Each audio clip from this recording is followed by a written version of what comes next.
ಅಜೆಂಡಾನ ಕೊಟ್ಟಿಲ್ಲ ನಮಗೆ. ಮೊನ್ನೆ ಮಂಡಿಸಿದ ಅಜೆಂಡಾ ಅಲ್ಲಪ್ಪ, ಡೀಟೇಲ್ ಕಾಪಿ ಕೊಟ್ಟರೆ ಸಿಗೋದಲ್ಲ.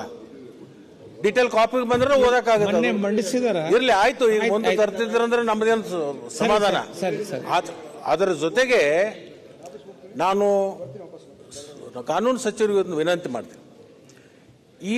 ಈ ಜನರನ್ನ ಅನ್ಆಥರೈಸ್ಡ್ ಮಾಡ್ತಕ್ಕಂಥವ್ರು ಬಲಿಗೆ ಹಾಕೋಗೋಸ್ಕರ ಉದ್ದೇಶ ಇಟ್ಕೊಂಡು ತಂದಿರತಕ್ಕಂಥದ್ದು ಈ ಅರ್ಬನ್ ಬ್ಯಾಂಕ್ಗಳು ಮತ್ತು ನಮ್ಮ ಕ್ರೆಡಿಟ್ ಸೊಸೈಟಿಗಳು, ಕೋಆಪ್ಟಿ ಆಕ್ಟ್ದಲ್ಲಿ ಇರ್ತಕ್ಕಂಥ ಈ ಸವಾರ್ಧಗಳು ಇರ್ಬೋದು, ಇಂಥವಕ್ಕೇನಾದ್ರೂ ದುಷ್ಪರಿಣಾಮ ಆದೀತೇನು ಅಂತ ಹೇಳಿ ಒಂದು ಸ್ವಲ್ಪ ಮರುಪರಿಶೀಲನೆ ಮಾಡ್ತಕ್ಕಂಥದ್ದು ಒಂದು ಇದೆ.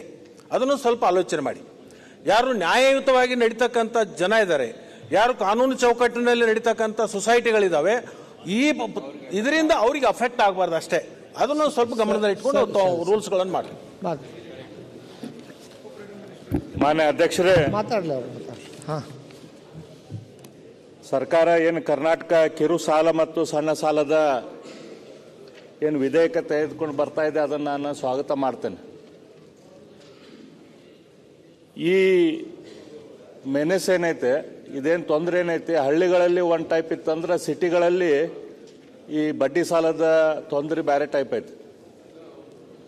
ಮಾನ್ಯ ಮಂತ್ರಿಗಳಿಗೆ ಗೊತ್ತೈತಿ, ಇದು ಹಳ್ಳಿಯೊಳಗ ಅಥವಾ ಬೇರೆ ಬೇರೆ ರೀತಿಯಿಂದ ವ್ಯಾಪಾರ ಮಾಡಕ್ಕೆ ಸ್ವಲ್ಪ ಜನ ಸಾಲ ತೊಗೊಳ್ತಾರೆ, ಅಥವಾ ಮನಿತನದ ಅಡಚಣೆಗೆ ಸ್ವಲ್ಪ ಜನ ಸಾಲ ತೊಗೊಳ್ತಾರೆ.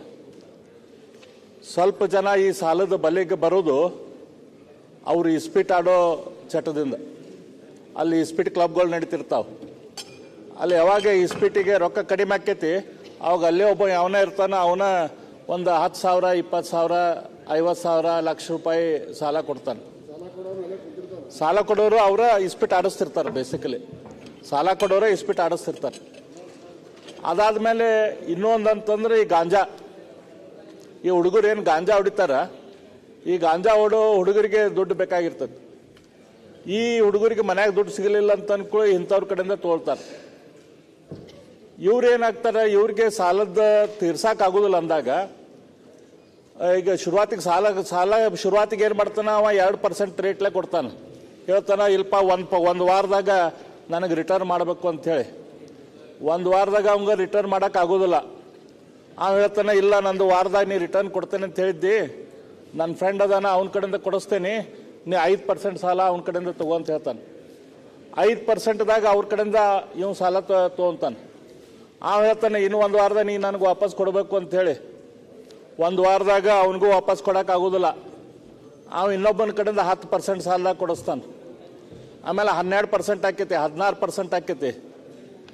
ಮಾನ್ಯ ಮಂತ್ರಿಗಳು ಹೇಳ್ತಾ ಇದ್ರು ತಿಂಗಳಿಗೆ 10 ಅಂತೇಳಿ. ತಿಂಗಳಿಗೆ 10 ಅಲ್ಲ, ದಿನಕ್ಕೆ 10%. ದಿನಕ್ಕೆ 10% ಸಾಲ ಸಹಿತ ಆಕೈತಿ. ಇದ್ರಾಗ ಕಂಪ್ಲೀಟ್ಲಿ ಈ ಸಾಲ ಕೊಡೋರು ಯಾರು, ಇದನ್ನು ಸಾಲ ಹರಾಸ್ಮೆಂಟ್ ಮಾಡೋರು ಯಾರು, ಇದು ಸಂಪೂರ್ಣ ಪೊಲೀಸ್ ಡಿಪಾರ್ಟ್ಮೆಂಟಿಗೆ ಗೊತ್ತಿರುವಂಥ ವಿಷಯ. ಈ ಸ್ಪೀಡ್ ಕ್ಲಬ್ ಆಡಿಸೋರು ಸತ್ತೆ ಪೊಲೀಸರಿಗೆ ಗೊತ್ತಿರ್ತೈತಿ. ಈ ಸಾಲ ಬಡ್ಡಿ ಕೊಡೋರು ಸತ್ತೆ ಪೊಲೀಸರಿಗೆ ಗೊತ್ತಿರ್ತೈತಿ. ಈ ಗಾಂಜಾ ಮಾರೋರು ಗಾಂಜಾ ಎಲ್ಲಿ ಮಾರ್ತೈತಿ ಇದು ಪೊಲೀಸರಿಗೆ ಗೊತ್ತಿರ್ತೈತಿ. ನಾನು ನಮ್ಮ ಕ್ಷೇತ್ರದಲ್ಲಿ ಒಂದು 8 ಮಂದಿ ಈ ರೀತಿ ಬಡ್ಡಿ ವ್ಯವಹಾರ ಮಾಡೋರ್ದು ಲಿಸ್ಟ್ ನಾನು ಆಗಿನ ಪೊಲೀಸ್ ಕಮಿಷನರಿಗೆ ಕೊಟ್ಟೆ, ಮಾನ್ಯ ಮಂತ್ರಿಗಳೇ. ಆಮೇಲೆ ನನಗೆ ಗೊತ್ತಾಯ್ತು, ಆ ಪೊಲೀಸ್ ಕಮಿಷನರ್ ಐತಲ್ಲ, ಆ ಯಾರ ಸಾಲ ಕೊಡ್ತಿದ್ರಲ್ಲ ಈ ಟೈಪ್ 10%, 15%, ಅವ್ರನ್ನ ಕರೆಸಿ ಅವ್ರ ಕಡೆಯಿಂದ ತಮ್ಮದು ಹಫ್ತಾ ಶುರು ಮಾಡಿದರು. ತಮ್ಮ ಕೆಳಗಿನ CPIಗಳಿಗೆ ಜೋರು ಮಾಡಿದರೆ, ಯಾಕೆ ಇವ್ರ ಬಗ್ಗೆ ನನಗೆ ಹೇಳಿದ್ದಿಲ್ಲ, ನನಗೆ ಅವ್ರ ಕಡೆಯಿಂದ ಇನ್ಕಮ್ ಬರ್ತಿದ್ದಿಲ್ಲ ಅಂತೇಳಿ. ಇದು ಇವತ್ತಿನ ಪರಿಸ್ಥಿತಿ. ಯಾವುದೇ ಸರ್ಕಾರ ಇದ್ರೂ ಕೂಡ ಇದು ಪರಿಸ್ಥಿತಿ ಇದೆ. ಹಾಗಾಗಿ ಈ ಮೆನೆಸ್ ಕಡಿಮೆ ಆಗ್ಬೇಕಂದ್ರೆ, ಈ ತೊಂದರೆ ಕಡಿಮೆ ಆಗ್ಬೇಕಂತಂದ್ರೆ, ಕೇವಲ ಇದನ್ನ ಅಷ್ಟೇ ತೊಗೊಂಬಂದ್ರೆ, ಒಂದು ಲಾ ತೊಗೊಂಬಂದ್ರೆ ಆಗೋದಿಲ್ಲ. ಇದಕ್ಕೆ ರೂಟ್ ಕಾಸ್ ಏನೈತಿ? ರೂಟ್ ಕಾಸ್ ಐತಲ್ಲ, ಅಲ್ಲಿ ಇಸ್ಪೀಟ್ ಆಡುವಂಥ ಕ್ಲಬ್ಗಳು, ಈ ಗಾಂಜಾ ವ್ಯವಹಾರ, ಇವನ್ನೆಲ್ಲ ಕಟ್ ಮಾಡಿದಾಗ ಆಟೋಮೆಟಿಕ್ಲಿ ಇದಕ್ಕೆ ಕಂಟ್ರೋಲಿಗೆ ಬರಕ್ಕೆ ಸಾಧ್ಯ ಐತೆ. ಹಾಗಾಗಿ ಇದ್ರ ಜೊತೆ ಆ ವಿಷಯ, ಲಾ ಆ್ಯಂಡ್ ಆರ್ಡರ್ ವಿಷಯ, ಇದನ್ನು ಹೆಂಗೆ ಕಂಟ್ರೋಲ್ ಮಾಡ್ತೀರಿ, ಯಾವ ರೀತಿ ಕಂಟ್ರೋಲ್ ಮಾಡ್ತೀರಿ ನೀವು ನೋಡಬೇಕು. ಈಗ ಕೆಲವು ದಿನಗಳಿಂದ, ಕೆಲವು 6 ತಿಂಗಳು, ವರ್ಷದಾಗ ಇದು ಯಾಕೆ ಅತ್ಯಂತ ದೊಡ್ಡ ಪ್ರಮಾಣದಾಗ ಇದು ಹೆಚ್ಚಾಗೈತೆ. ಇದ್ರ ಮೇಲೆ ಹರಾಸ್ಮೆಂಟು ಹೆಚ್ಚಾಗೈತಿ. ಇದ್ರ ಮೇಲೆ ಡೆತ್ಸು ಕೂಡ ಸಾಕಷ್ಟು ಪ್ರಮಾಣದ ಡೆತ್ ಕೂಡ ಆಗಿದಾವೆ. ಇವು ಯಾಕೆ ಆಗ್ತಾವ ಅಂತಂದ್ರೆ, ಏನು ಪೊಲೀಸ್ ಆಫೀಸರ್ಗಳನ್ನು ರೊಕ್ಕ ಕೊಟ್ಟು ಟ್ರಾನ್ಸ್ಫರ್ ಮಾಡ್ತಾರಲ್ಲ, ಅವ್ರಿಗೆ ರೊಕ್ಕ ತೊಗೊಂಡು ಟ್ರಾನ್ಸ್ಫರ್ ಮಾಡಿದ್ರೆ ಆ ಪೊಲೀಸರು ಯಾರ ಕಡೆಯಿಂದ ರೊಕ್ಕ ವಸೂಲು ಮಾಡಬೇಕು? ಅವ್ರು ಯಾರು ಸುಳ್ಳಿ ದಂಧೆ ಮಾಡ್ತಾರೆ, ಯಾರು ಇಸ್ಪೀಟ್ ದಂಧೆ ಮಾಡ್ತಾರೆ, ಯಾರು ಮಟ್ಕಾ ದಂಧೆ ಮಾಡ್ತಾರೆ, ಯಾರು ಗಂಜಾ ಮಾಡ್ತಾರೆ, ಇಂಥ ಯಾರು ಕಳ್ಳ ಸರಿ ಮಾಡ್ತಾರೆ, ಇಂಥ ಯಾರು ಹೊಲಸು ದಂಧೆ ಮಾಡ್ತಾರೆ, ರಿಯಲ್ ಎಸ್ಟೇಟ್ ಮಾಡ್ತಾರೆ, ಇವ್ರ ಕಡೆನೇ ಪೊಲೀಸರು ವಸೂಲು ಮಾಡಬೇಕು. ಪೊಲೀಸರಿಗೆ ಬೇರೆ ದಾರಿಲ್ಲ. ಹಾಗಾಗಿ ಸಮಾಜಘಾತಕ ಶಕ್ತಿಗಳು ಬೆಳ್ಯಾಕೆ ಶುರು ಆಗ್ತಾವೆ. ಅವಾಗ ಪೊಲೀಸರು ಸಮಾಜಘಾತಕ ಶಕ್ತಿಗಳು ಯಾವಾಗ ಒಂದಾಕ್ಕವು ಅವಾಗ ಕಾಮನ್ ಮ್ಯಾನ್ ಹರಾಸ್ಮೆಂಟ್ ಶುರು ಆಗ್ತೈತಿ. ಅವ್ರು ಏನು ಮಾಡ್ಬೇಕು? ಸುಸೈಡ್ ಮಾಡ್ಕೋಬೇಕು. ಯಾರ ಕಡೆ ಹೋಗ್ಬೇಕು? ಸುಸೈಡ್ ಮಾಡ್ಕೊಳ್ಳೋ ಶುರು ಆಗ್ತದೆ. ಹಾಗಾಗಿ ಇದು ಟೋಟಲ್ ಐತಲ್ಲ ಇದಕ್ಕೆ ಮೂಲ ಕಾರಣ ಅಂತಂದ್ರೆ ಈ ನಮ್ಮ ಪೊಲೀಸ್ ಡಿಪಾರ್ಟ್ಮೆಂಟ್ದಲ್ಲಿ ಏನು ಟ್ರಾನ್ಸ್ಫರ್ಸ್ ದುಡ್ಡು ತೊಗೊಂಡು ಏನು ಟ್ರಾನ್ಸ್ಫರ್ ಆಗ್ತಾವಲ್ಲ ಅದರಿಂದ ಇದೆಲ್ಲ ಶುರು ಆಗ್ತೈತೆ. ಹಾಗಾಗಿ ಇದನ್ನು ಸಂಪೂರ್ಣವಾಗಿ ಇದೇ ಸರ್ಕಾರಲ್ಲಿ ಎಲ್ಲ ಸರ್ಕಾರ ಇದ್ದಾಗೂ ಇದ್ದಿದ್ದು, ಆದರೆ ಇದನ್ನ ಎಲ್ಲಿ ತನಕ ಇದು ಅಡ್ರೆಸ್ ಆಗೋದಿಲ್ಲ, ಅಲ್ಲಿ ತನಕ ಕೇವಲ ಕಾನೂನು ತೊಗೊಂಬರೋದ್ರಿಂದ ಸ್ವಲ್ಪ ಮೇಲೆ ಎಲ್ಲಿ ಕೆರದಲ್ಲೇ ತುರಿಸ್ಕೊಳ್ಳೋದಾಕೆ ಹೊರತು ನಿಜವಾದ ಸೊಲ್ಯೂಷನ್ ಆಗುದಿಲ್ಲ. ಇದನ್ನ ಸಂಪೂರ್ಣ ಸೊಲ್ಯೂಷನ್ ಬಗ್ಗೆ ತಾವು ವಿಚಾರ ಮಾಡ್ರಿ ಅಂತ ನಾವು ವಿನಂತಿ ಮಾಡ್ಕೊಂತೀವಿ. ಅಧ್ಯಕ್ಷರೇ, ಇವತ್ತು ಒಂದು ಒಳ್ಳೆ ಬಿಲ್ಲನ್ನ ತಂದಿದ್ದಾರೆ ಕಾನೂನು ಮಂತ್ರಿಗಳು ಮತ್ತೆ ಸಹಕಾರ ಮಂತ್ರಿಗಳು ಕೂಡ. ಇದು ಈ ಒಂದು ದೊಡ್ಡ ದಂಧೆ ಇದು, ಇವತ್ತೇನು ಹೊಸದಲ್ಲ ಅಧ್ಯಕ್ಷರೇ. ಮೊದಲಿಂದ ಯಾವುದೇ ಸರ್ಕಾರ ಇದ್ರೂ ಕೂಡ ಈ ದಂಧೆಗಳು ಅತಿ ಹೆಚ್ಚಿಗೆ ಗ್ರಾಮಾಂತರ ಪ್ರದೇಶದಲ್ಲಿ ಹೆಚ್ಚಿಗೆ ಆಗ್ತಾ ಇದೆ. ಅದು ಡೈಲಿ ಕಲೆಕ್ಷನ್ ಇದು. ಪ್ರತಿ ದಿವಸ ಸಾಲ ಕೊಡೋದು, ಬೆಳಗ್ಗೆ ಸಾಲ ಕೊಡೋದು, ಸಂಜೆ ಕಲೆಕ್ಷನ್ ಮಾಡೋದು, 10 ರೂಪಾಯಿ ಬಡ್ಡಿವರೆಗೂ ಹೋಗ್ತದೆ. ಅದು ಇದೊಂದು ಬದಲಾವಣೆ ಬೇಕಾಗಿತ್ತು. ಒಂದು ಒಳ್ಳೆ ಕಾನೂನು ತಂದಿದ್ದಾರೆ. ಇದನ್ನೆಲ್ಲ ಕಂಟ್ರೋಲ್ ಮಾಡೋದ್ರ ಜೊತೆಗೆ ಸಹಕಾರ ಮಂತ್ರಿಗಳಿಗೆ ಗೊತ್ತಿರದೇ ಇರುವಂಥದ್ದು ಏನೂ ಇಲ್ಲ. ನಮ್ಮ ಕೋಆಪರೇಟಿವ್ ಸೊಸೈಟಿಗಳ ಕಡೆಯಿಂದ ರೈತರಿಗೆ ಮತ್ತು ಮಹಿಳಾ ಸಂಘಗಳಿಗೆ ಮತ್ತು ಬೀದಿ ಬದಿ ವ್ಯಾಪಾರಸ್ಥರಿಗೆ ಸಾಲ ಕೊಡೋಂಥ ಯೋಜನೆ ಕಾರ್ಯಕ್ರಮ ಕೊಟ್ಟಿದ್ದಾರೆ. ಅದನ್ನು ಇನ್ನೂ ಹೆಚ್ಚಿಗೆ ಕೊಡೋಂಥದ್ದು ಮಾಡಿದಾಗ ಇಂಥವು ಕಂಟ್ರೋಲ್ ಆಗ್ತದೆ. ರೈತನಿಗೆ, ಒಬ್ಬ ಬಡವನಿಗೆ ದುಡ್ಡು ಬೇಕಾಗ್ತದೆ. ಯಾವುದೋ ಒಂದು ರೀತಿ ಅವನು ಬಿಸ್ನೆಸ್ ಮಾಡೋದಕ್ಕೆ, ಅವನು ಬದುಕೋದಕ್ಕೆ ದುಡ್ಡು ಬೇಕಾಗ್ತದೆ. ಇದು ಸಿಕ್ಕದೇ ಇದ್ದಾಗ ಇವನು ಹೋಗ್ತಾನೆ, ಇನ್ನೊಂದು ಕಡೆ ಹೋಗ್ತಾನೆ, 10 ರೂಪಾಯಿ ಸಹ ಬಡ್ಡಿ ಕೊಡ್ತಾನೆ, ಇಲ್ಲ ಇನ್ನು ಎಷ್ಟು ಬಡ್ಡಿ ಕೇಳ್ತಾರೋ ಅಷ್ಟು ಬಡ್ಡಿ ಕೊಟ್ಟು ದುಡ್ಡು ತಗೊಂಡು ಏನಾದರೂ ಮಾಡಬೇಕು ಅಂತ ಹೋದಾಗ ಅವನು ಸಿಕ್ಕಾಕೊಂಡ್ಬಿಡ್ತಾನೆ. ಅದರಿಂದ ಈಗಾಗಲೇ ನಮಗೆ ಕೋಆಪರೇಟಿವ್ ಸೊಸೈಟಿಗಳ ಕಡೆಯಿಂದ ರೈತರಿಗೆ, ಮಹಿಳೆಯರಿಗೆ ಸಾಲ ಕೊಡುವಂಥದ್ದು ಬಡ್ಡಿ ರಹಿತ ಸಾಲ. ವಿಶೇಷವಾಗಿ ನಮ್ಮ ಇಂದಿನ ಮುಖ್ಯಮಂತ್ರಿಗಳು ಸಿದ್ದರಾಮಯ್ಯವರು ಮುಖ್ಯಮಂತ್ರಿಗಳಾಗಿದ್ದಾಗ ಬಡ್ಡಿ ರಹಿತ ಸಾಲ 5 ಲಕ್ಷವರೆಗೂ ಮಹಿಳಾ ಸಂಘಗಳು ಕೊಟ್ಟಿದ್ದಿರ್ಬೋದು. ಮತ್ತೆ ರೈತರಿಗೆ 3 ಲಕ್ಷವರೆಗೂ ಬಡ್ಡಿ ರಹಿತ ಸಾಲವನ್ನು ಕೊಡುವಂತ ಯೋಜನೆ ಕಾರ್ಯಕ್ರಮ ಕೊಟ್ಟಿದ್ದಿರ್ಬೋದು. ಬೀದಿ ಬದಿ ವ್ಯಾಪಾರಸ್ಥರಿಗೆ ಸಾಲ ಕೊಡುವಂತದ್ದು, ಇಂಥ ಯೋಜನೆಗಳನ್ನ ತಂದಿದ್ರಲ್ಲ, ಅದನ್ನ ಈ ಬಿಲ್ ಜೊತೆಯಲ್ಲಿ ನಮ್ಮ ಕೋಆಪರೇಟಿವ್ ಸೊಸೈಟಿಗಳಿಂದ ಅತಿ ಹೆಚ್ಚಿಗೆ ಬೇಕಾದಂತವರಿಗೆ ಸಾಲಗಳನ್ನು ಕೊಡುವಂತದ್ದು ಸೊಸೈಟಿಯಿಂದ ಕೊಟ್ಟಾಗ ಇದು ಅನುಕೂಲ ಆಗ್ತದೆ. ಒಂದು ಕಡೆ ಇದು ಈ ರೀತಿ ಇದರಲ್ಲಿ ಅನುಕೂಲ ಆದರೆ ಬೇರೆ ರೀತಿಯಲ್ಲಿ ಬದುಕೊಳ್ಳೋದಕ್ಕೆ ಅವನಿಗೆ ನಮ್ಮ ಕೋಆಪರೇಟಿವ್ ಸೊಸೈಟಿಗಳಿಂದ ಹೆಚ್ಚಿಗೆ ಈ ಜನಕ್ಕೆ, ರೈತರಿಗೆಲ್ಲ ಸಹಕಾರ ಕೊಡುವಂಥ ಒಂದು ಕಾನೂನಲ್ಲಿ ಅವಕಾಶ ಮಾಡಿಕೊಟ್ರೆ ಸಹಕಾರ ಮಂತ್ರಿಗಳು ಮತ್ತು ಕಾನೂನು ಮಂತ್ರಿಗಳು ಬಿಲ್ ಮಂಡನೆ ಮಾಡಿರೋದಕ್ಕೆ ತುಂಬ ಸ್ವಾಗತ ಬಯಸ್ತಾ ಇದ್ವಿ. ಇದು ಕೂಡ ನನ್ನ ಅನಿಸಿಕೆ ನಿಮ್ಮ ಮುಂದೆ ಅಧ್ಯಕ್ಷ ಮುಖಾಂತರ ಕಾನೂನು ಮಂತ್ರಿಗಳು ಮತ್ತು ಸಹಕಾರ ಮಂತ್ರಿಗಳಿಗೆ ಗಮನ ತರ್ತಾ ಇದ್ದೀನಿ. ಅಧ್ಯಕ್ಷರೇ, ನಮಸ್ಕಾರ. ಸಿದ್ದು ಸೌದಿ.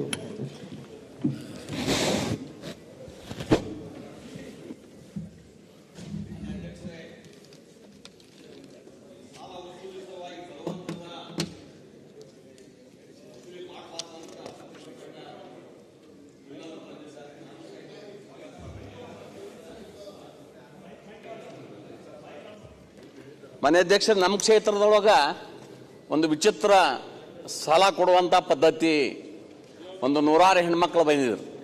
ಈ ಮೈಕ್ ಹೇಳ್ತಂತ ತಡೀಲಿಲ್ಲ, ಮಾತಾಡೋ ಕೂಡ ಆಗಿಲ್ಲ. ಆಯ್ತು, ಇಲ್ಲಿ ನೋಡಿ ಮಾತಾಡಿ ನೀವು. ಅದನ್ನ ವಿಚಿತ್ರ ಹೇಳ್ತಾನೆ. ಸಿದ್ದು ಸೌದಿ ಕಡೆ ಮಾತಾಡಿ. ಹೇಗಂದ್ರ ಒಬ್ಬನ್ನ ಹಿಡ್ಕೊಂಡ್ಬರ್ತಾರ ಈ ಮೈಕ್ರೋ ಫೈನಾನ್ಸ್ದವ್ರು. ಅವನಿಗೆ ಹೇಳ್ತಾರೆ, ನಿಮ್ಮ ನೆರೆವರಿ ಯಾರ್ಯಾರ್ದಾರ ಅವ್ರಿಗೆ ನೀ ಸಾಲ ಕೊಡ್ಸ್, ಆ ದುಡ್ಡು ನಿನಗೆ ಕೊಡ್ತಾನೆ, ಅವ್ರ ಮನವೊಲಿಸಿ ನೀನು ಹೆಚ್ಚಿನ ಬಡ್ಡಿ ಕೊಡ್ತಾನ ಅಧ್ಯಕ್ಷನ್. ಹೀಗಾಗಿ ನಮ್ಮಲ್ಲಿ ಅಸಂಗಿ ಗ್ರಾಮದೊಳಗೆ ಈ ಘಟನೆ ಆಗ್ಯದ. ಅವ್ರಿಗೇನು ಒಂದು 100 ಮಂದಿ ಕಡೆ ಅವ್ರ ಮನೆಗೆ ಹೋಗಿ ಕೈಕಾಲು ಬಿದ್ದು, ನನಗೆ ಅಡಚಣೆ ಐತಿ, ಮೈಕ್ರೋ ಫೈನಾನ್ಸ್ ಅವರು ಸಾಲ ಕೊಡ್ತಾರೋ, ನಾ ಮೊದಲು ಆಲ್ರೆಡಿ ತಗೊಂಡನಿ, ನನಗೆ ಕೊಡಂಗಿಲ್ಲ, ನಿಮಗೆ ಕೊಡ್ತಾರ, ತಗೊಳ್ರಿ, ನಾ ಬಳಸ್ಕೊಂಡು ನಿಮ್ಗೆ ತಿಂಗಳದೊಳಗೆ ಇಷ್ಟು ಹಾಕಿ ಕೊಡ್ತಾನೆ ಅಧ್ಯಕ್ಷದಿಂದ ಅವ್ರನ್ನ ಮನವೊಲಿಸಿ ಕರ್ಕೊಂಡ್ಬರ್ತಾರೆ. ಅವ್ರಿಗೆ ಇವರು ಫೈನಾನ್ಸ್ ಮಾಡ್ತಾರ, ಆ ದುಡ್ಡನ್ನು ಅವ್ನು ತೊಗೊಂಡು ಹೋಗಿಬಿಡ್ತಾನ. ಇಂಥವುದೇ ಒಂದು 10-20 ಲಕ್ಷ ತೊಗೊಂಡ್ಕಿಂದ ಊರು ಬಿಟ್ಟು ಗಂಡ ಹೆಂಡತಿ ಹೋಗಿಬಿಟ್ರು. ಅವ್ರೇನು ಸಾಲ ಕೊಟ್ಟಿರ್ತಾರ ಮೈಕ್ರೋ ಫೈನಾನ್ಸ್ದವರು, ಅವ್ರಿಗೆ ಹೋಗಿ ಅವಾಚ್ಯ ಶಬ್ದಗಳನ್ನು ಮನೆ ಮುಂದೆ ಬೈತಾರ ಮತ್ತು ಅಲ್ಲಿ ಧಮಕಿ ಹಾಕ್ತಾರ, ಹೊಡಿತಾರ, ಈ ಥರ ಮಾಡ್ತಾರ. ಇದನ್ನೆಲ್ಲ ಒಂದು 100 ಹೆಣ್ಮಕ್ಳು ಬಂದು ನನ್ನ ಹತ್ತಕ್ಕೆ ಬಂದ ಬಳಕ ನಾನು ಪೊಲೀಸ್ ಸ್ಟೇಷನ್ ಕಳಿಸಿದ್ದೀನಿ. ಅಲ್ಲಿಯೂ ಸಹಿತ ಇದ್ರ ಮ್ಯಾಗ ಒಂದು ಕ್ರಮ ಆಗಲಿಲ್ಲ. ಇದರಿಂದ ಆತ್ಮಹತ್ಯೆ ಮಾಡಿ ನಾವು ಸಾಯ್ತೀವ್ರಿ, ಆ್ಯಕ್ಚುಯಲ್ ಸಾಯ್ತೀವಿ ಅಂತ ಹೇಳಿದ್ರು ನನ್ನ ಮುಂದವ್ರು. ನಮಗೆ ಅದೊಂದೇ ದಾರಿ ಉಳಿದ, ನಾವು ಬಡವರೋದೀವಿ, ನಮ್ಮನ್ನು ಮೋಸ ಮಾಡಿ ಸಾಲ ತಗೊಂಡು ಹೋಗ್ಯಾರ ಅವರು.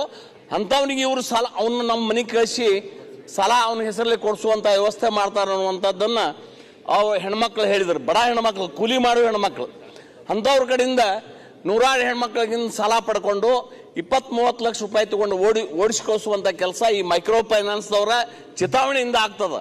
ಅದಕ್ಕಾಗಿ ಅದನ್ನೂ ಸಾಧ್ಯ ಇದ್ರೆ ನೇರವಾಗಿ ಅವ್ರಿಗೆ ಸಾಲ ಕೊಡಲಿ, ಅವ್ರ ಕಡೆಯಿಂದ ವಸೂಲು ಮಾಡಲಿ. ಅವ್ರ ಕಾನೂನು ಪ್ರಕಾರ ರಿಸರ್ವ್ ಬ್ಯಾಂಕಿಂದ ಅವ್ರಿಗೆ ಪರ್ಮಿಷನ್ ಇದ್ರೆ.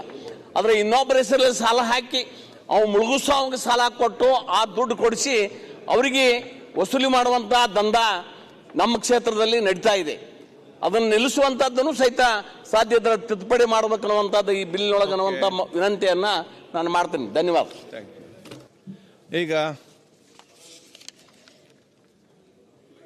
ಈಗ ವಿಧೇಯಕವನ್ನು ಖಂಡವಾಗಿ ಮತಕ್ಕೆ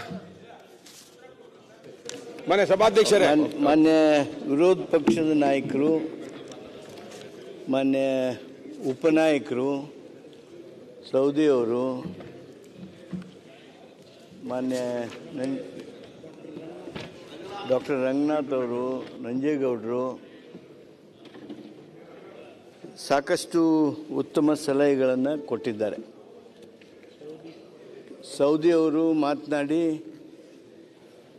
ಈ ಸಹಕಾರ ಕ್ಷೇತ್ರದ ರಕ್ಷಣೆಯೂ ಆಗಬೇಕು, ಸಾಲ ವಸೂಲಿಗೆ ತೊಂದರೆ ಆಗಬಾರ್ದು, ಹಾಗೂ ಯಾವ ಕಾರಣಕ್ಕೂ ನಾವು ಸಾಲಗಾರರ ರಕ್ಷಣೆಯಲ್ಲಿ ವಿಫಲರಾಗಬಾರ್ದು ಅನ್ನುವಂಥದ್ದನ್ನು ಹೇಳಿದ್ದಾರೆ. ನಾನು ತಮ್ಮ ಗಮನಕ್ಕೆ ತರ್ತೀನಿ.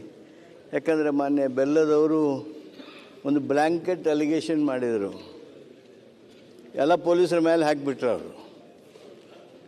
ನಮ್ಮ ರಾಜ್ಯದೊಳಗೆ ಏನು ಇವತ್ತು ಈ ಹೊಸ ಕಾನೂನು ತೊಗೊಂಬಂದ್ಬಿಟ್ವಿ ಅಂತ ಅಲ್ಲ, ಇದು banning of unregulated deposit schemes act 2019, BUDS act, Karnataka protection of interest of depositors financial establishment act, Karnataka prohibition of charging exorbitant interest rates,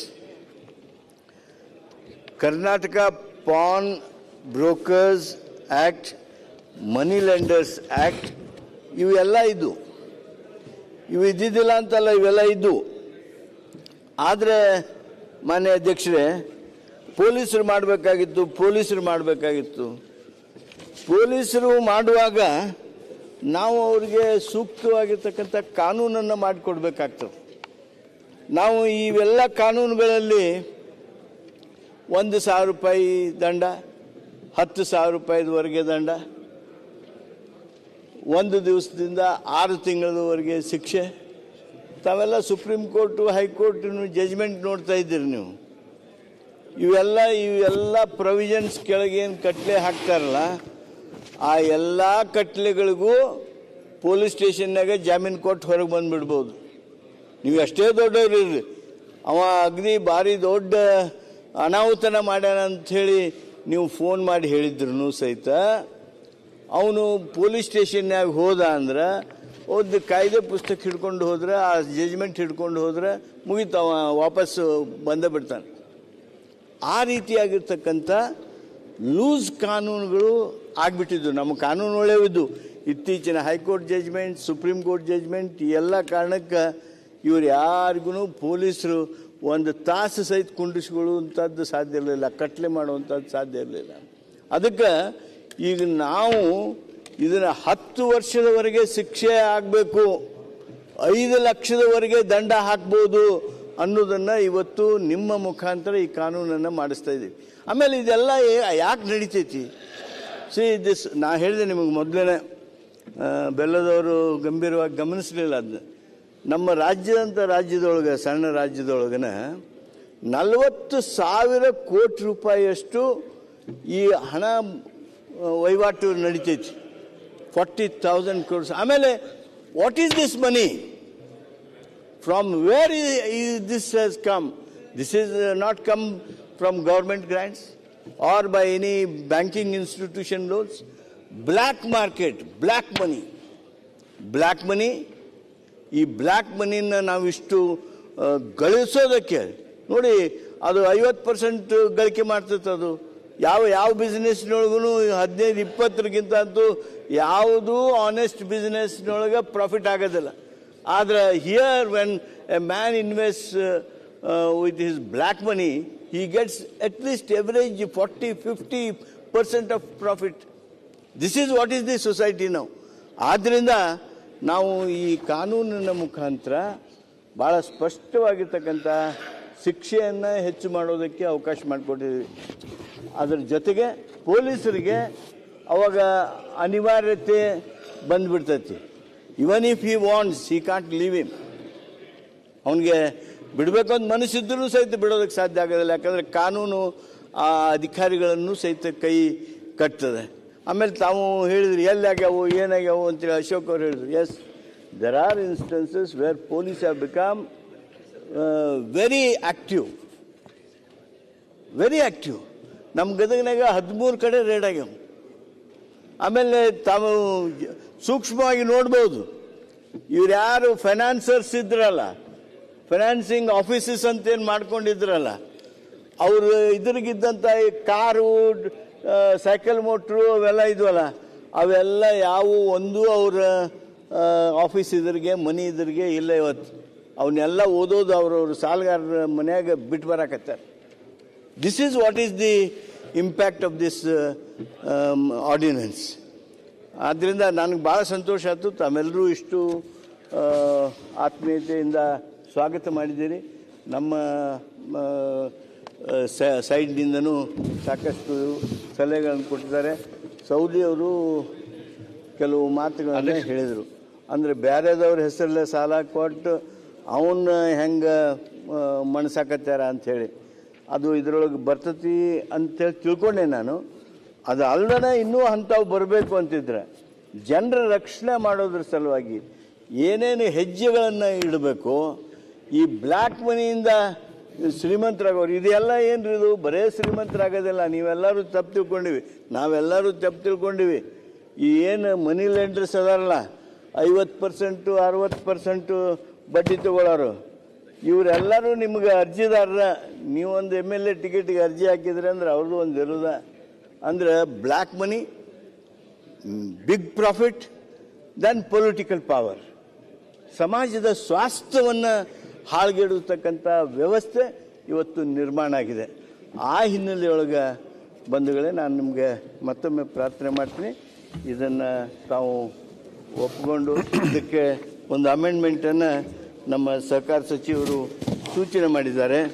ಆ ಅಮೆಂಡ್ಮೆಂಟ್ ಏನು ಹೇಳುತ್ತೆ ಅಂತಂದರೆ, nothing in this act shall be applicable to legal registered and regulated bodies like banks, including small finance banks, local area banks, regional rural banks, and business correspondents of banks regulated by RBI, all cooperative banks and all cooperative societies registered under Cooperative Societies Act 1959, and all Savarda societies registered under Karnataka Savarda Sahakari Act, Karnataka Act 17 of 2000, and all non-banking financial companies and housing corporations registered with RBI.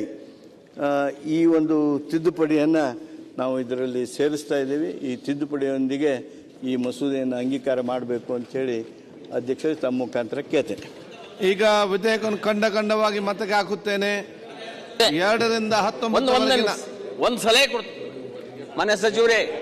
ಈಗೇನು micro finance ಅವ್ರು ಏನು ಮಾಡ್ತಾರ, ಮಹಿಳಾ ಸಂಘಗಳಿಗೆ 11 ಮಂದಿ ಮೆಂಬರ್ಗಳು ಹಿಡಿದು 50,000 ರೂಪಾಯಿ ಕೊಡ್ತಾರೆ.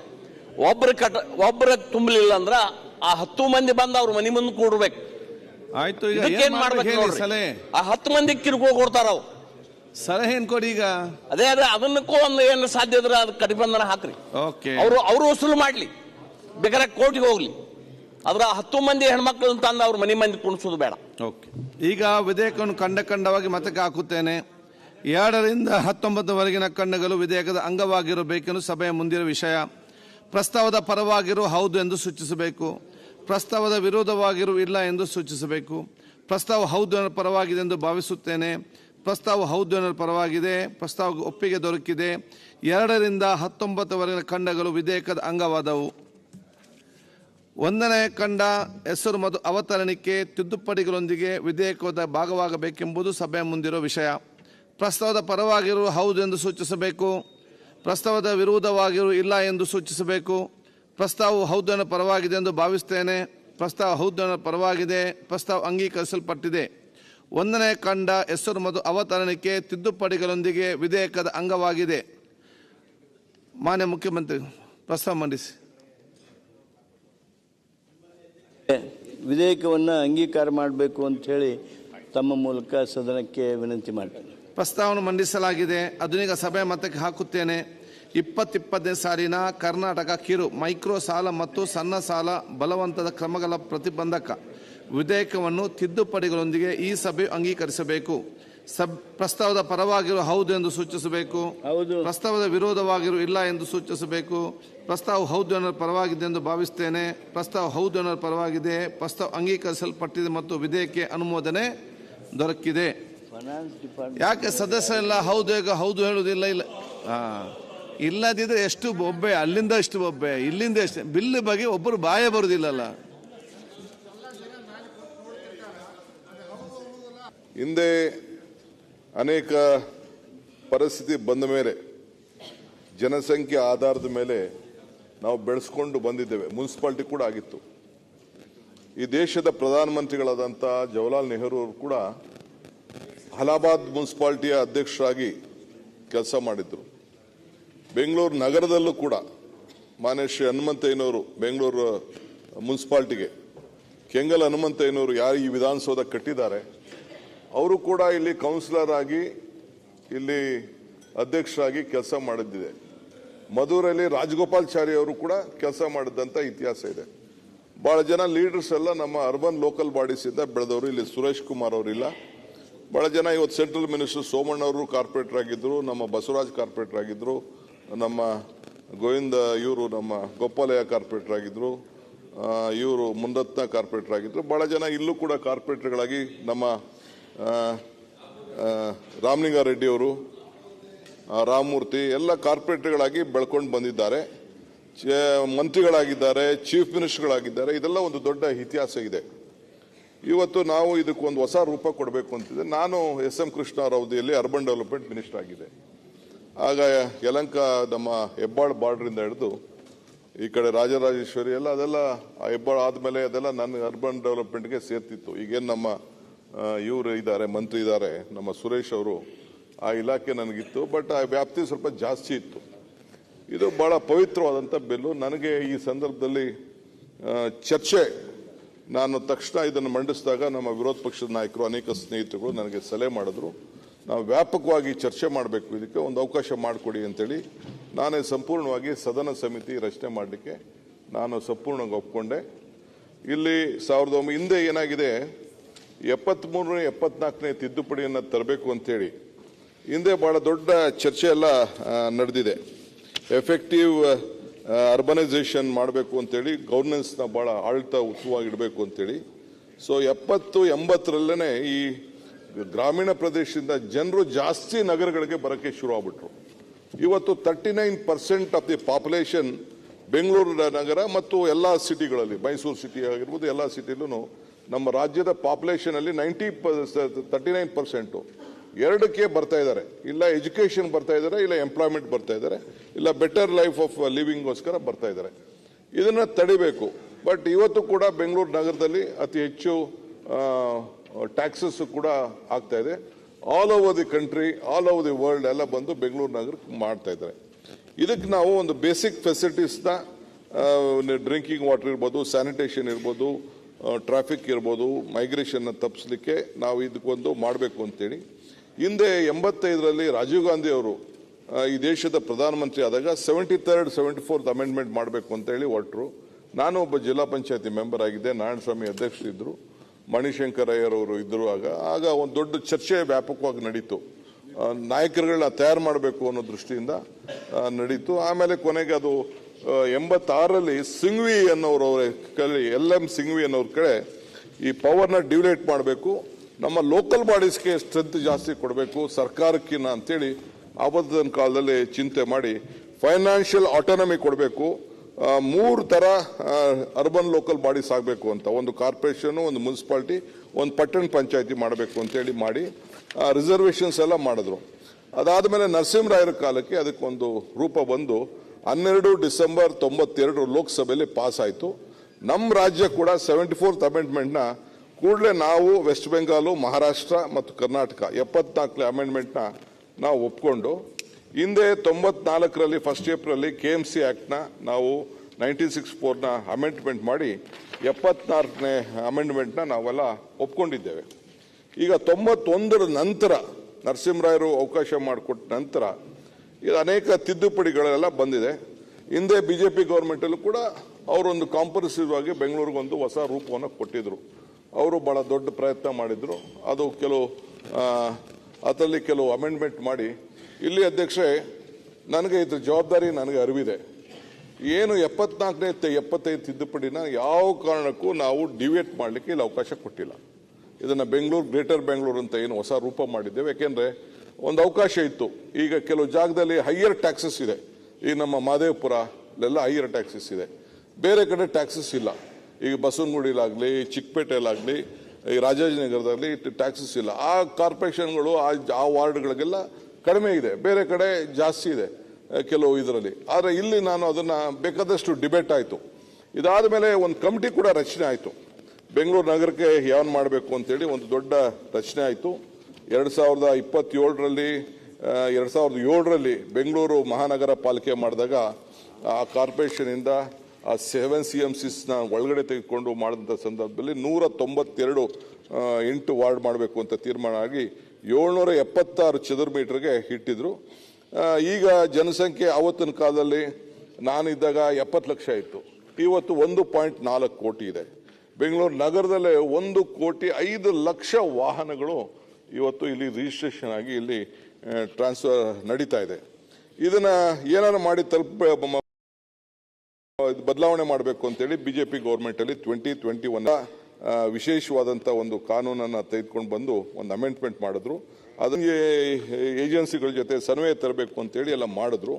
ಆಮೇಲೆ ಅದಾದಮೇಲೆ ಒಂದು ರೀಸ್ಟ್ರಕ್ಚರಿಂಗ್ಗೋಸ್ಕರ ಹಿಂದೆ ಕೂಡ ಒಂದು BS ಪಾಟೀಲ್ ಅವರ ನೇತೃತ್ವದಲ್ಲಿ ಸಿದ್ದಯ್ಯನವರು ಮತ್ತು ರವಿಚಂದ್ರನ್ ಅವರು ಒಬ್ಬ ನಗರ ತಜ್ಞರು ಜೊತೆಯಲ್ಲಿ ಒಂದು ಕಮಿಟಿ ಕೂಡ ಆಯಿತು. ಅವರು ಕೂಡ ಬೇಕಾದಷ್ಟೆಲ್ಲ ಮಾಡಿದ್ರು. ಸೊ ಅನೇಕ 15 ಸಂಸ್ಥೆಗಳು ಅದಕ್ಕೆ ಅಭಿಪ್ರಾಯನ ಕೊಡಲಿಕ್ಕೆ ಅವಕಾಶ ಆಯಿತು. ಸುಮಾರು 1,000ಕ್ಕೂ ಹೆಚ್ಚು ನಾಗರಿಕರುಗಳನ್ನು ಒಳಗೊಂಡು ಸಭೆಯನ್ನು ನಡೆಸಿ ರಿಆರ್ಗನೈಸೇಷನ್ ಬಗ್ಗೆ ಒಂದು ವರದಿಯನ್ನು ಕೂಡ ಕೊಟ್ಟರು. ಒಂದು ಪ್ಲಾನಿಂಗ್ ಏನು ಮಾಡಬೇಕು, ಸೆಪ್ಟಿಕ್ ಪ್ಲಾನಿಂಗ್ ಯಾವ ರೀತಿ ಇರಬೇಕು, ಮುನ್ಸಿಪಲೈಸೇಷನ್ ಸ್ಟ್ರಾಟಜಿ ಏನಿರಬೇಕು, ಲ್ಯಾಂಡ್ ಪ್ರೊಕ್ಯೂರ್ಮೆಂಟು ಮೆಕ್ಯಾನಿಸಮ್ ಏನು ಮಾಡಬೇಕು, ಫ್ರೇಮ್ವರ್ಕ್ ಯಾವ ರೀತಿ ಕ್ರಿಯೇಟ್ ಮಾಡಬೇಕು ಆನ್ ಸೆಪ್ಟಿಕಲ್ ಇನ್ಫಾರ್ಮೇಷನ್ ಸೆಂಟರ್ಸ್ ಅಂತೇಳಿ ಮಾಡಿದ್ರು.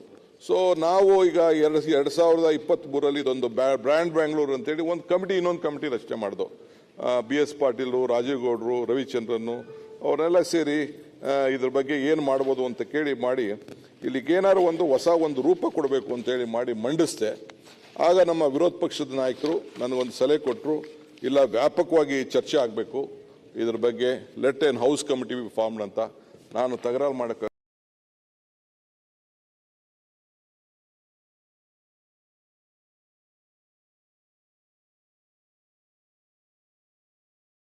ಯಾಕೆಂದರೆ ಬೆಂಗಳೂರು ನಂದಲ್ಲ, ಬೆಂಗಳೂರು ನಮ್ಮೆಲ್ಲರದು ಕೂಡ. ದೋ is A heart of every one, ಎಲ್ಲರ ಹೃದಯ ಬೆಂಗಳೂರು. ಇಲ್ಲಿ ನಮ್ಮ ಕೇಂದ್ರ ಮಾಡಬೇಕು, ಬರೀ ಬೆಂಗಳೂರು ಒಬ್ಬರೇ ಅಲ್ಲ, ಎಲ್ಲರೂ ಇದ್ರ ಬಗ್ಗೆ ವಾಯ್ಸ್ ಹೇಳಬೇಕು. ರೈಟೋ ರಾಂಗೋ ನಾವೆಲ್ಲ ರಾಜಕಾರಣ, ನಾನು ಹಳ್ಳಿಯಿಂದ ಬಂದವನು, ಆದರೂ ಕೂಡ ನನ್ನ ಎಜುಕೇಷನ್ ಎಲ್ಲ ಇಲ್ಲೇ ನಡೆದಿದ್ದು. ಫಸ್ಟ್ ಸ್ಟ್ಯಾಂಡರ್ಡಿಂದ ಹಿಡಿದು ಅಲ್ಲೆಲ್ಲ ಓದಿದೆ ಅಷ್ಟೇ, 1-2 ವರ್ಷ. ತಿರ್ಗಾ ಇಲ್ಲಿ ಬಂದು ಬೆಂಗಳೂರು ಬಂದು ಸೇರ್ಕೊಂಡವನೆ, ವಾಪಸ್ ಹೋಗಲೇ ಇಲ್ಲ. ಅಂಥವ್ರು ನಮ್ಮಂಥವ್ರು ನಿಮ್ಮಂಥವ್ರು ಭಾಳ ಜನ ಇಲ್ಲಿ ಇದ್ದೀರಿ, ಇಲ್ಲ ನೀವು ಅಲ್ಲಿದ್ದೀರ ಬಿಡಿ.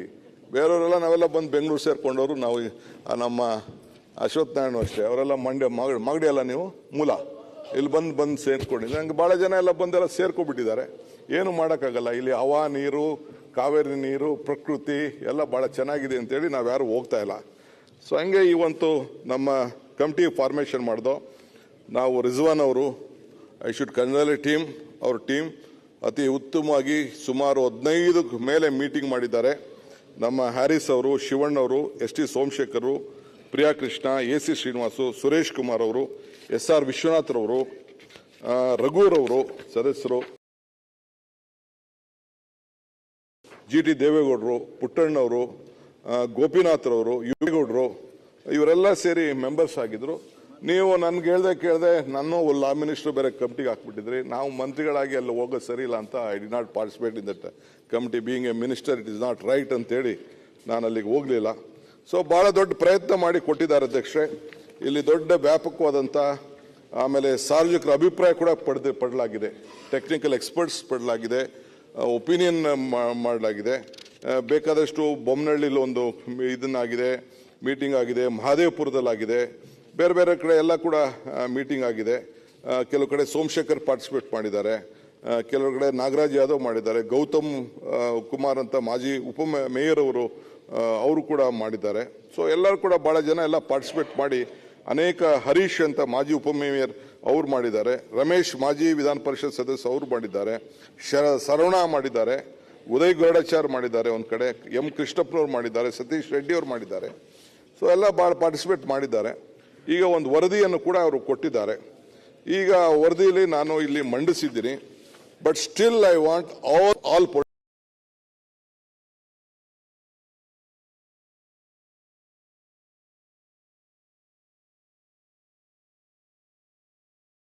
ಪೊಲಿಟಿಕಲ್ ಪಾರ್ಟೀಸ್ ಇದರಲ್ಲಿ ಏನಾದ್ರು ತಪ್ಪು ಮಾಡಿದ್ರು ಈಗೂ ಕೂಡ ನಾವು I am committed to it.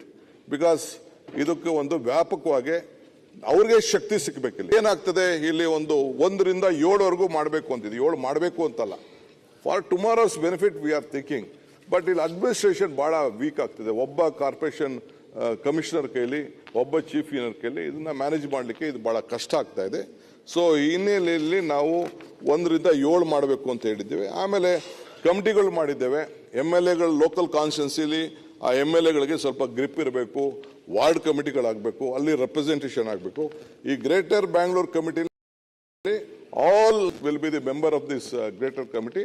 ಆಮೇಲೆ ಮಿಕ್ಕಿದ ಕಾರ್ಪೊರೇಷನ್ ಏನು ಒಂದು ಅವಕಾಶ ಇದೆ, ಆ ಸ್ಟ್ರಕ್ಚರ್ನ ನಾವು ಚೇಂಜ್ ಮಾಡಕ್ಕೆ ಹೋಗ್ತಾ ಇಲ್ಲ. ಆ ಸ್ಟ್ರಕ್ಚರ್ ಏನಿದೆ ಆ ಸ್ಟ್ರಕ್ಚರ್ ಹಂಗಿದೆ. ಸೊ ಅವರು ಚೀಫ್ ಮಿನಿಸ್ಟ್ರಿಲಿ ಅಧ್ಯಕ್ಷರಾಗಿರ್ತಾರೆ, ಯಾರು ಡಿಸ್ಟ್ರಿಕ್ಟ್ ಮಿನಿಸ್ಟ್ರಿ ಇನ್ಚಾರ್ಜ್ ಇರ್ತಾರೆ ಅವರು ಅದಕ್ಕೆ ವೈಸ್ ಚೇರ್ಮನ್ ಆಗಿರ್ತಾರೆ. ಮಿಕ್ಕಿದೆಲ್ಲ ಸಂಬಂಧಪಟ್ಟಂತ ಬೆಂಗಳೂರು ನಗರಕ್ಕೆ ಸೇರಿದಂಥ ಮಿನಿಸ್ಟರ್ಸ್ ಇರ್ತಾರೆ, MLAs ಯಾರು ಎಲೆಕ್ಟ್ ಆಗಿದ್ದಾರೆ, ಆಮೇಲೆ MPs ಯಾರಿದ್ದಾರೆ ಅವರು ಕೂಡ ಇದಕ್ಕೆ ಮೆಂಬರ್ ಆಗಿರ್ತಾರೆ.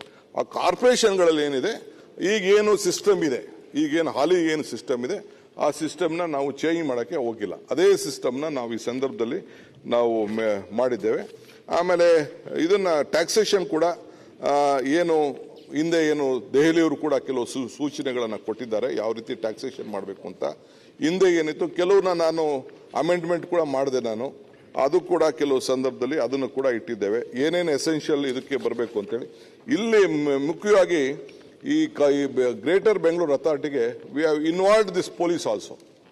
ಪೊಲೀಸ್ ಇರ್ಬೋದು, ವಾಟರ್ ಸಪ್ಲೈ ಇರ್ಬೋದು, ಬೇರೆ ಏನೇನು ಇನ್ಫ್ರಾಸ್ಟ್ರಕ್ಚರ್ ಬೇಕು ಎಲ್ಲರನ್ನು ಕೂಡ, LBT ಬೇರೆ ಎಲ್ಲ ಕೂಡ ಅವ್ರನ್ನೆಲ್ಲರೂ ಕೂಡ ವೇಸ್ಟ್ ಮ್ಯಾನೇಜ್ಮೆಂಟ್ಗೆ, ಅರ್ಬನ್ ಹೆರಿಟೇಜ್ ವಿಚಾರಕ್ಕೆ ಎಲ್ಲದಕ್ಕೂ ಕೂಡ ಎಲ್ಲರನ್ನೂ ಕೂಡ MD BMTC, MD BMRCL, MD BESCOM, MD CEO BMLTA ಇವ್ರನ್ನೆಲ್ಲ ಕೂಡ ಇದಕ್ಕೆ ನಾವು ಹಾಕೊಂಡು. ಯಾಕೆಂದರೆ ಇದು ಬರೀ ಅವ್ರ ನಂದೇ ಜವಾಬ್ದಾರಿ ಸಪ್ರೇಟ್ ಅನ್ನೋಕ್ಕಾಗಲ್ಲ. ಸೊ ಇವ್ರ ಲೆಜಿಸ್ಲೇಟರ್ಸ್ಗೆ ಅವ್ರಿಗೂ ಕೂಡ ಅವ್ರನ್ನ ಕೇಳೋಷ್ಟು ಶಕ್ತಿ ಇರಬೇಕು, ಕಂಟ್ರೋಲ್ ಇರಬೇಕು. ಬರೀ ಮೇಯರ್ ಸಿಟಿ ಕಾರ್ಪೊರೇಷನ್ ಅಲ್ಲ.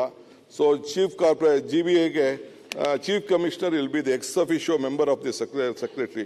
BDA ಕಮಿಷನರ್ ಕೂಡ ಇಲ್ಲಿ ಈ ಅಥಾರಿಟಿ ಒಳಗಡೆ ಇರಬೇಕು. ಇವರು ಅವ್ರಿಗೆ ಕ್ವಶನ್ ಮಾಡಂಗಿರಬೇಕು. ನಾನೇ ಬೇರೆ ಸಪ್ರೇಟ್ ಅನ್ನೋದು ಆಗಬಾರ್ದು ಅನ್ನೋ ದೃಷ್ಟಿಯಿಂದ, ಏಕೆ ನಾನು ಒಂದು ಲೋಯರ್ ಲೆವೆಲಿಂದ ಒಬ್ಬ ಲೋಕಲ್ ಬಾಡೀಸಿಂದ ಬಂದ ಒಂದು ದೃಷ್ಟಿಯಿಂದ ನಾನು ಅವ್ರಿಗೂ ಒಂದು ಪವರ್ ಸಿಗಬೇಕು ಅಂತೇಳಿ. ನಾವು ಇವತ್ತು ಇರ್ತೀವಿ, ನಾಳೆ ಇರಲ್ಲ, but this will stay for A long time.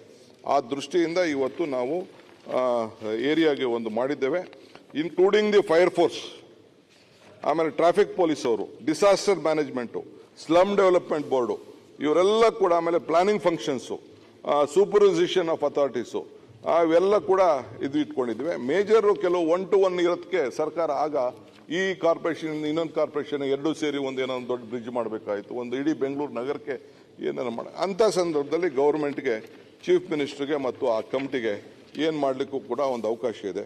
ಇಲ್ಲಿ member secretary, chief commissioner of the GBA, ಆ ಕಮಿಷನರ್ಸ್, ಅದಕ್ಕೆ ಕಮಿಷನರ್ಸ್ ಯಾರ್ಯಾರು ಬರ್ತಾರೆ ಅವರು ಕಾರ್ಪೊರೇಷನ್ಗೆ ಮೆಂಬರ್ಸು, BDA ಕಮಿಷನರು, ತಿರ್ಗಾ ಅದೇ ಫೈಲಲ್ಲಿ ಎಲ್ಲ ಕೂಡ ಮಾಡಬೇಕು ಅಂತ ಅವ್ರಿಗೆ ಡಿಸ್ಚಾರ್ಜ್ ಆಫ್ ಪವರ್ಸ್ ಕೂಡ ಇದನ್ನು ನಾವು ಸ್ವಲ್ಪ ಅವ್ರಿಗೆ ಸ್ಟ್ರೆಂಥನ್ ಮಾಡಲಿಕ್ಕೆ ಮಾಡಿದ್ದೇವೆ. ಆಮೇಲೆ ಎಕ್ಸ್ಪರ್ಟ್ಸ್ ಕಮಿಟಿ ಕೂಡ ಇಲ್ಲಿ ಇಟ್ಟಿದೆ. ಗೌರ್ಮೆಂಟ್ ಟು ಕಾನ್ಸ್ಟಿಟ್ಯೂಟ್ ಕೆಲವು ಎಕ್ಸ್ಪರ್ಟ್ ಕಮಿಟಿ, ಯಾರು ಕೆಲವರು ನಗರಕ್ಕೆ ಉತ್ತಮವಾದಂಥ ಸ್ಟ್ರಾಟಜಿ ಕೊಡೋರು ಮಾಡಿದ್ದೇವೆ. ಆಮೇಲೆ ಒಂದು ಒಂದು 6 ಕಮಿಟಿ ಮಾಡಿದ್ದೇವೆ. Urban regional town planning, infrastructure transportation ಒಂದು, ಎನ್ವೈರನ್ಮೆಂಟ್ ಟು ಕ್ಲೈಮೇಟ್ ಚೇಂಜ್ಗೆ, ಮಿಕ್ಕಿದ್ದು social justice, social inclusion, education, health, welfare ಅಂತ ಅದೊಂದು ಕಮಿಟಿ ಮಾಡಿದ್ವಿ. ಇನ್ಫಾರ್ಮೇಷನ್, ಎಜುಕೇಷನ್, ಕಮ್ಯುನಿಕೇಷನ್, ಯಾಕೆಂದ್ರೆ ಈಗೆಲ್ಲ ಮೇಜರ್ ನಮ್ಮ ಮಾಸ್ ಕಮ್ಯುನಿಕೇಷನ್ನು, IT, BT ಇವೆಲ್ಲ ಇದೆಯಲ್ಲ, ಸೋಷಿಯಲ್ ಮೀಡಿಯಾ ಇವೆಲ್ಲ ಕೂಡ ಇದೆ. ಸೊ ಅದಕ್ಕೆಲ್ಲ ಕೂಡ ಜಾಗೃತವಾಗಲಿ ಅಂತೇಳಿ ಅದಕ್ಕೂ ಒಂದು ಮಾಡಿದ್ದೇವೆ. ಆಮೇಲೆ ಇಲ್ಲಿ ಕಾರ್ಪೊರೇಷನ್ಗಳನ್ನ 1 to 7, ನಾಟ್ ಮೋರ್ ದೆನ್ 7 ಅಂತ ಮಾಡಿದ್ದೇವೆ. ಇಲ್ಲ ಒಂದು ಮಾಡ್ಬೋದು, ಇಲ್ಲ 2 ಮಾಡ್ಬೋದು, ಇಲ್ಲ 3 ಮಾಡ್ಬೋದು, 4, ಅದನ್ನು ಇವ್ರನ್ನೆಲ್ಲ ಕೂತ್ಕೊಂಡು ಮತ್ತೆ ನಾವು ಮಾತಾಡಬೇಕಾಗ್ತದೆ. Will have to sit with them, ಜಾಗರೂಕವಾಗಿ ಯಾವ ರೀತಿ ಡಿವೈಡ್ ಮಾಡಬೇಕು ಅಂತ. We have to take them into our legislators also into conference. ಸುಮ್ಮನೆ ನಾವು ಮಾಡೋಕ್ಕಾಗಲ್ಲ, ಯಾಕೆಂದರೆ ಅಡ್ಮಿನಿಸ್ಟ್ರೇಷನ್ ಕೂಡ ಭಾಳ ಮುಖ್ಯ ಇಲ್ಲಿದೆ ಆ ದೃಷ್ಟಿಯಿಂದ. ಆಮೇಲೆ ಪಾಪ್ಯುಲೇಷನ್ ಕೂಡ ನಾಟ್ ಲೆಸ್ ದೆನ್ 10 lakhs ಜಾಸ್ತಿ ಇರಬೇಕು, ಮಿನಿಮಮ್ ಜಾಸ್ತಿ ಇರಬೇಕು. 55,000 inhabits per kilometre. Revenue generation minimum 300 ಕೋಟಿ ರೂಪಾಯಿ ಯಾವ್ದಾರು ಒಂದು ಮಾಡಬೇಕಾದ್ರೆ ಒಂದು ಇದಕ್ಕೆ ಅಟ್ಲೀಸ್ಟ್ ಮಿನಿಮಮ್ 300 ಕೋಟಿ ರೂಪಾಯಿ ಅದಕ್ಕೆ ರೆವಿನ್ಯೂ ಇರಬೇಕು ಹಿಂದೆ ಇದಕ್ಕಿನ್ನ. Employment, non agriculture activities not less than 50% ಅಂತ ಕೆಲವರು, ಅಂದರೆ ಕಮರ್ಷಿಯಲ್ ಆಕ್ಟಿವಿಟೀಸ್ ಇರಬೇಕು, ಅಟ್ಲೀಸ್ಟ್ 50% ಜಾಸ್ತಿ ಇರಬೇಕು. Each corporation in the GBA shall be suitable named. ಅದಕ್ಕೆ ಹೆಸರನ್ನ ಚೇಂಜ್ ಮಾಡಬಾರ್ದು. ಇಲ್ಲ Bengaluru north, Bengaluru south, Bengaluru east, Bengaluru west, Bengaluru central, ಇಷ್ಟು ಮಾತ್ರ ಇರಬೇಕು. ಬೆಂಗಳೂರು ಬಿಟ್ಬಿಟ್ಟು ಶಿವಕುಮಾರ್ ಹೆಸರು ಇಡೋದು, ಕೆಂಪೇಗೌಡ ಹೆಸರು ಇಡೋದು, ಇನ್ನೊಂದು ಹೆಸರು ಇಡೋದು ಬೇಡ. ಬೆಂಗಳೂರು ಗೌರವನ, ಸ್ವಾಭಿಮಾನನ ಉಳಿಸ್ಕೊಂಡು ಹೋಗಬೇಕು ಅನ್ನೋದು ಒಂದು ಮಾಡಿದ್ದೇವೆ.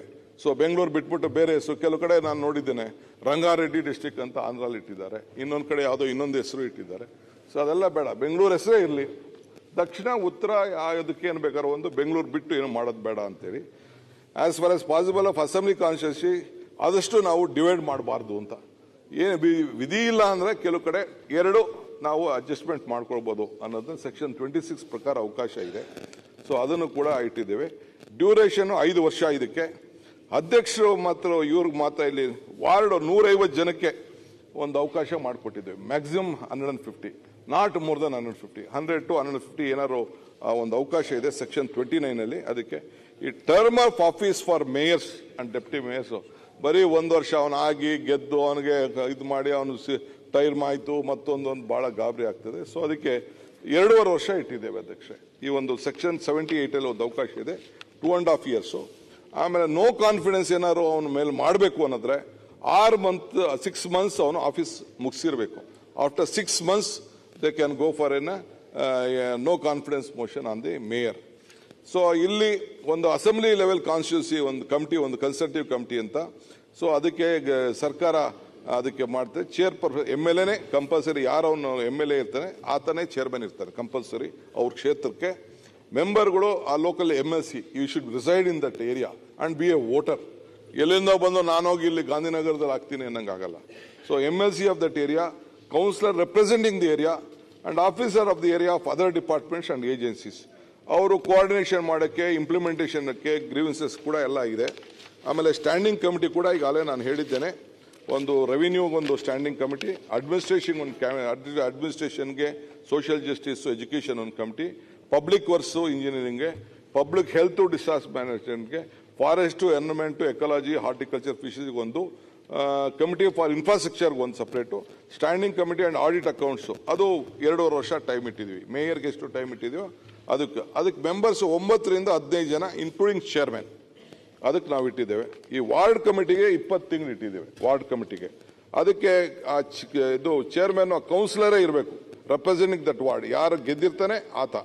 ಅದಕ್ಕೆ 4 ಜನ GB ಇಂದ ಅದಕ್ಕೆ ಯಾರು ಇದ್ದಾರೆ ಅವ್ರನ್ನ ನಾಮಿನೇಟ್ ಮಾಡೋಕ್ಕೆ ಒಂದು ಅವಕಾಶವನ್ನು ಮಾಡಿಕೊಟ್ಟಿದ್ದೇವೆ. ಸೊ ಕಾರ್ಪೊರೇಷನ್ ಕೂಡ ಇವತ್ತು ಏನಿದೆ ಅದೇ ರಿಸರ್ವೇಷನ್ನು SC STಗೆ, ವುಮನ್ಗೆ, ಆಮೇಲೆ ನಮ್ಮ ಅಸೋಸಿಯೇಷನ್ಗಳಿರ್ತಾರಲ್ಲ ಅವನ್ನೆಲ್ಲ ತೆಗೆದುಕೊಳ್ಳೋದಿದೆ. ಸೊ ಚೇರ್ಪರ್ಸನ್ಗೆ ಸೆಕ್ಷನ್ 102 ಪ್ರಕಾರ ಏನು ಒಂದು veto power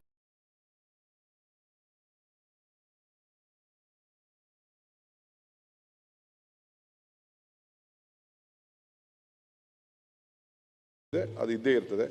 corporation fund provide ಮಾಡಬೇಕಾದ್ರೆ ಸೆಕ್ಷನ್ 176 ಪ್ರಕಾರ ಏನಿದೆ ಅಷ್ಟನ್ನೇ ನಾವು ಒಬ್ಬರು ಕೂಡ ಬದಲಾವಣೆ ಮಾಡೋಕ್ಕೆ ಹೋಗಿಲ್ಲ. ಕೆಲವು ತಿದ್ದುಪಡಿಗಳನ್ನು ಅವರು ಸಜೆಸ್ಟ್ ಮಾಡಿದ್ದಾರೆ. ನಮ್ಮ ಮೆಂಬರ್ಸ್ ಎಲ್ಲ ಕೂತ್ಕೊಂಡು ತಿದ್ದುಪಡಿಗಳನ್ನು ಮಾಡಿದ್ದಾರೆ. ಸೊ ಅದನ್ನು ಕೂಡ ಸೆಕ್ಷನ್ 9, ಸೆಕ್ಷನ್ 10, ಸೆಕ್ಷನ್ 15, 84 ಕೆಲವು ತಿದ್ದುಪಡಿಗಳನ್ನು ಅವರು ಸಜೆಸ್ಟ್ ಮಾಡಿದ್ದಾರೆ. ಅದನ್ನು ಕೂಡ ನಾನು ಇನ್ಕಾರ್ಪೊರೇಟ್ ಮಾಡಿದ್ದೇನೆ. So I want them everyone to participate. ನೀವು ಬರೀ ಬೆಂಗಳೂರಿಗೆ ಸೀಮಿತ ಆಗಬೇಡಿ, ಏನಾದ್ರು ಒಳ್ಳೆ ಸಜೆಷನ್ ಕೊಡಿ, ಏನಾದ್ರು ತಿದ್ದುಪಡಿ ಮಾಡೋಣ for the larger interest of Bengaluru. Let us all work together. ಯಾಕೆಂದರೆ ನಾವು ಒಂದು ಹೊಸ ಡೈರೆಕ್ಷನ್ಸ್ ಕೊಡೋಕ್ಕೆ ಹೊರಟಿದ್ದೇವೆ. ಬೆಂಗಳೂರು ನಗರಕ್ಕೆ ಈಗ ತಾನೇ ನಿನ್ನೆ ಚೀಫ್ ಮಿನಿಸ್ಟ್ರು ಆಲ್ಮೋಸ್ಟ್ ನಾವು ಲೆಕ್ಕ ಹಾಕಿದ್ರೆ 1 ಲಕ್ಷ ಕೋಟಿ ರೂಪಾಯಿ ಸಾಲ ತಗೋತೀವೋ ಇನ್ನೊಂದು ಮಾಡ್ತೀವೋ ಏನು ಮಾಡ್ತೀವೋ. ಹೆಚ್ಚಿನ ವಿಡಿಯೋಗಳಿಗೆ ಪ್ರತಿಧ್ವನಿ ಯೂಟ್ಯೂಬ್ ಚಾನೆಲ್ ಸಬ್ಸ್ಕ್ರೈಬ್ ಮಾಡಿ, ಬೆಲ್ ಐಕಾನ್ ಕ್ಲಿಕ್ ಮಾಡಿ.